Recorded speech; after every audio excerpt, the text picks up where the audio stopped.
welcome back to my channel. Happy Transparent Tuesday.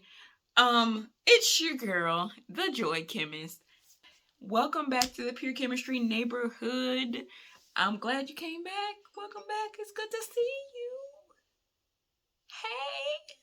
All right, so let's get into it. This month, we're talking about the element of courage. Last week we talked about conquering fear, overcoming fear, and kicking fear to the curb because it's dusty, it's rusty, it's ghetto, it's unnecessary, and it's not even a factor at this point. So look, we about to go into courage. So let's talk about stepping into boldness, stepping into being courageous and having courage, and not even thinking of fear anymore at this point. Because like I said last week, we got work to do. We got people to go out here and help. We have a promise to be in a position for it and to walk into. So let's get into the steps to walking into courage. All right, now real quick, the definitions of courage: a mental or moral strength to venture, persevere, and withstand danger, fear, or difficulty, the ability to do something that frightens a person, strength in the face of pain or grief. Boom. So step one, the first thing I got for y'all is we got to get comfortable with being uncomfortable. I know. It's tragic. Oh no, what are we going to do? We have to get out our comfort zones. How are we going to make it? We got to, child. We got to. It's the only way. It's the only way we'll be comfortable is to get uncomfortable. So what we going to do? We going to do things that make us uncomfortable. Okay? So case in point, like I said last week, my book, Reaction of Grace, I started it back in a 21-day boot camp. I finished it in 10 days, and that came out of me being in a bookstore with my husband, and I told him I wanted to see my face on the book, and it hit me as a hard reality, like, in order for me to have my face on a book, I have to write something. So that was a fear for me because I had to now show up for myself, show up and stand up in my truth, and be okay with, just in case somebody's not okay with my truth, I still have to stand up in it and be okay because it's my truth. It would be exposing for me. That's super exposing for me. And then the fact of feeling uncomfortable because people now know that I had a lot to say. I have a lot to say. So to drop all that and pull all that out, I now have to fulfill everything that I put out there. I now have to fulfill that because that's who I am. I can't be fake about that anymore. I cannot act like that's not me anymore because I'm really displaying my true self. I'm no longer the quiet, shy person that really doesn't have much to say. I'm no longer that person that doesn't want to address anything for fear of hurting anybody's feelings, even if it means speaking up on behalf of somebody else when they're being treated incorrectly. I had to face that and come to grips with that and be okay with, you are using your voice. You're using your voice. Ultimately, that was a fear for me, to use my voice and to show up and to be seen.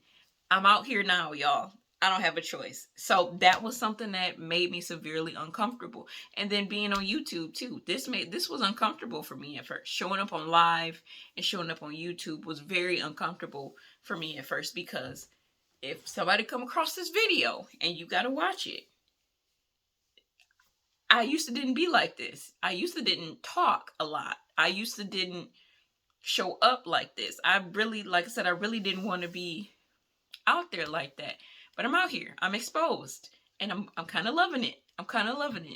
And this is part of my purpose that I'm walking in, to go back and grab the other people that might have felt the way that I felt, and I'm gonna pull you up, sis. I'm gonna pull you up, bruh, and just let y'all know that we gonna get there. We got it. We gonna be all right. We're gonna get there, and we're gonna get to the point of we need to be, of being in position to walk into our purpose.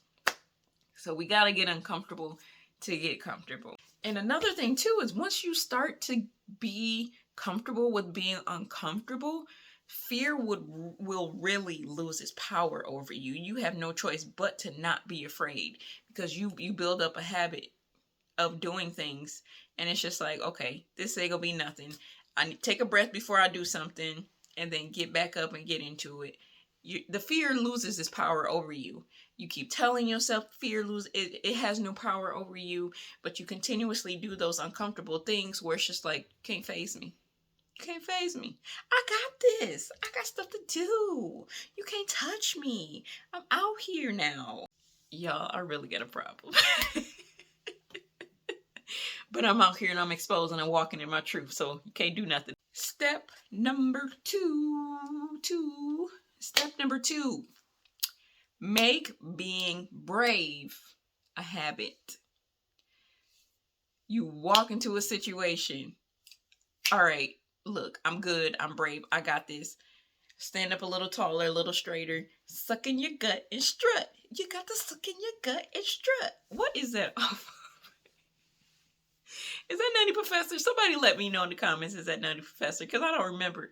But that's true, though. It's just like, take that big breath in, suck it in, blow it out, and strut. Like, go kill it. Whatever it is that you about to do, walk in there brave with your head held high and knock it out the park.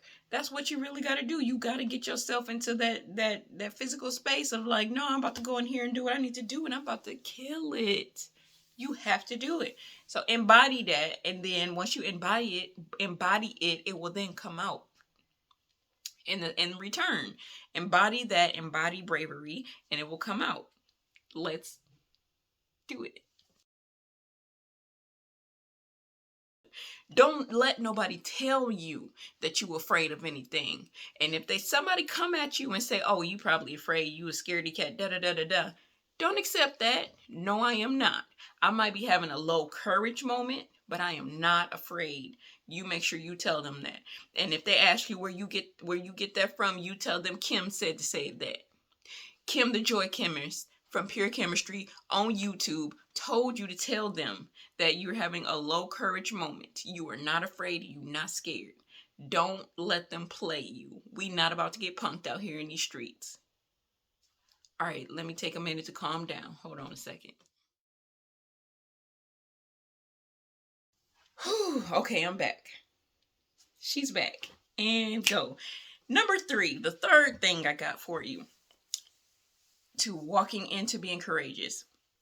We are going to embrace the failures and strive for progress, not perfection. We're striving for progress, not perfection. If there's something that you go and you attempt to conquer and it doesn't necessarily go your way, try it again. Embrace that as a lesson learned. You know what not to do for the next time you go back and try again. Keep doing that. Keep doing it. Embrace it, embrace it, embrace it until you actually come back and you conquer it and you like, it's a done deal. Because now the thing that some people might not realize is if you may not succeed at something a number of times, you can be the person or the go-to person for that particular thing to go back and help other people. You can be like, nah, look, let me tell you, let me help you out, because I done went through this and I done failed this 3 times. Let me tell you what not to do so you ain't got to go through what I went through. That's what we trying to do. We trying to help people. We trying to pull the other people up. Everybody got to get pulled up. No person left behind. If I know something, I want to definitely share with other people so you don't have to go through the same stuff that I went through. So embrace that. Embrace those times where it's not necessarily 100% you didn't make it on the mark. Go back and try it again, because those are always lessons learned. Strive for progress. It's progress, not perfection. And I told y'all, I'm showing up. I'm not showing up perfect, but I'm showing up. I'm showing up because that's my progress. I'm showing up every week. This is my progress moment. I'm not perfect, and I will never be perfect, and I'm not showing up perfectly, but I'm here.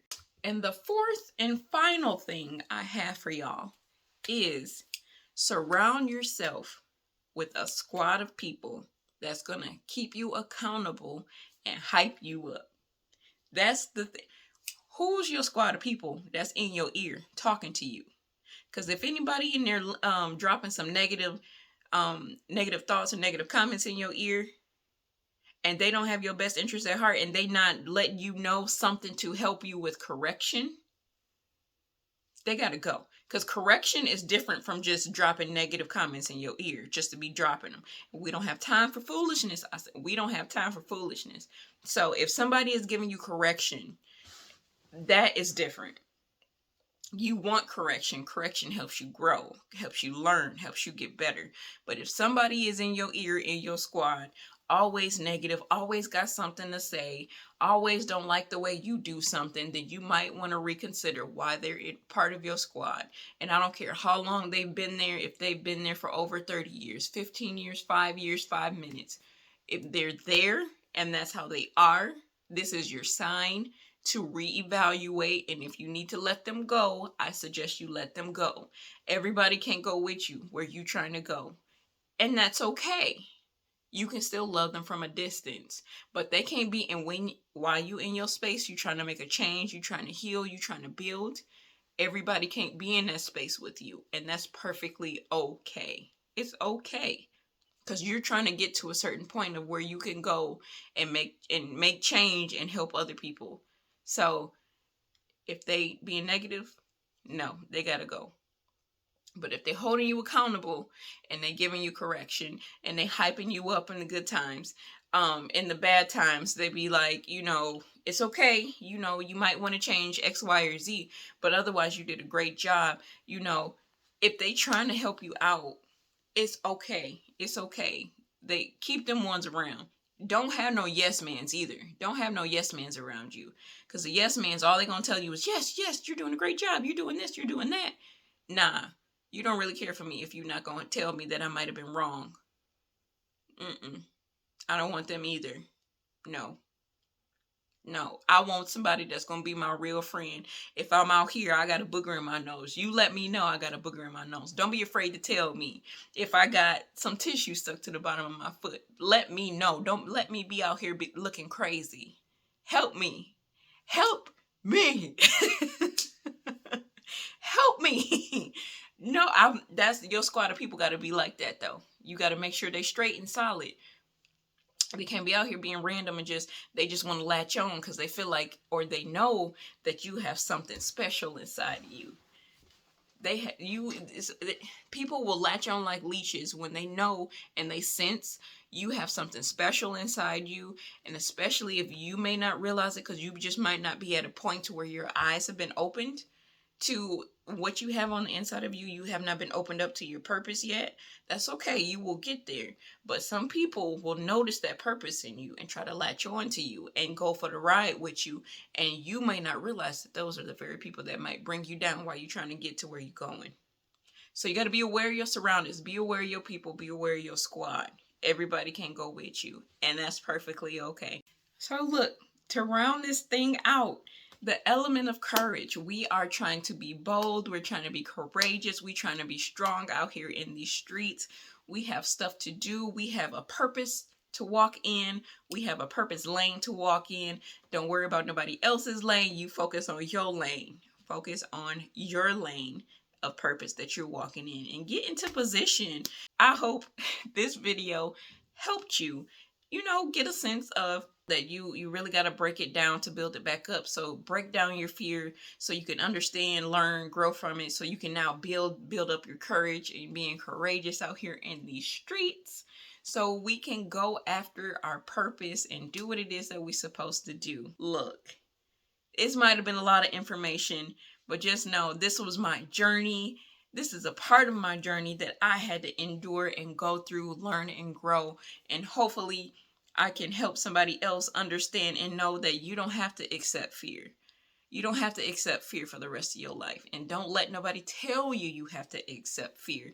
Don't let nobody speak that over you. Don't let nobody speak that into your life. Fear is a non-factor. We release it and cannot come back. And like I said, it says that in the good book. For God has not given us the spirit of fear, but he's given us the power, love, and a sound mind. It's in the book, y'all. I love y'all so much. Thank y'all for stopping in the Pure Chemistry neighborhood. I hope to see y'all next week. Until next time, see ya.